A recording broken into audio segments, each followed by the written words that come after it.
কি বাৰ্তা দিব?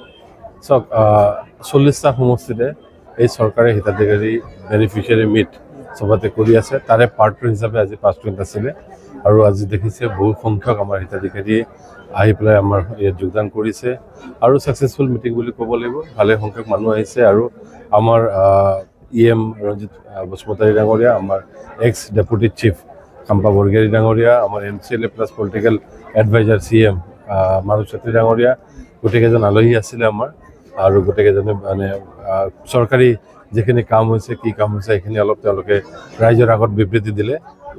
অভাৰঅল ভাল প্ৰগ্ৰেম এটা হৈছে আজি। কিমান হিতাধিকাৰী আজি যোগদান কৰিছে?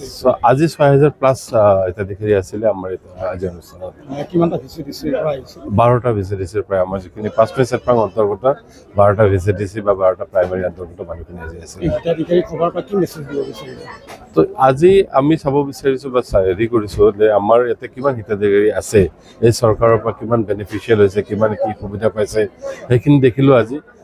আজি আপোনালোকে জানে এতিয়া সময়টো হ'ল ধাননিৰ সময়, ৰোৱনিৰ সময়, তথাপিও মানুহখিনি ধাননি ৰোৱনি বাদ দি পেলাই হ'লেও আজি বহুত হিতাধিকাৰী আহি পেলাই অংশগ্ৰহণ কৰাৰ বাবে সঁচাকৈ ভাল লাগিছে আৰু তেওঁলোকক ধন্যবাদ দিব বিচাৰিছোঁ। আৰু অনাগত মাহত ছেপ্টেম্বৰত যে ইলেকশ্যনটো আছে সেই ইলেকশ্যনত ইয়াৰ ইম্পেক্টটো ভাল ইম্পেক্ট পৰিব বুলি ভাবি আছোঁ।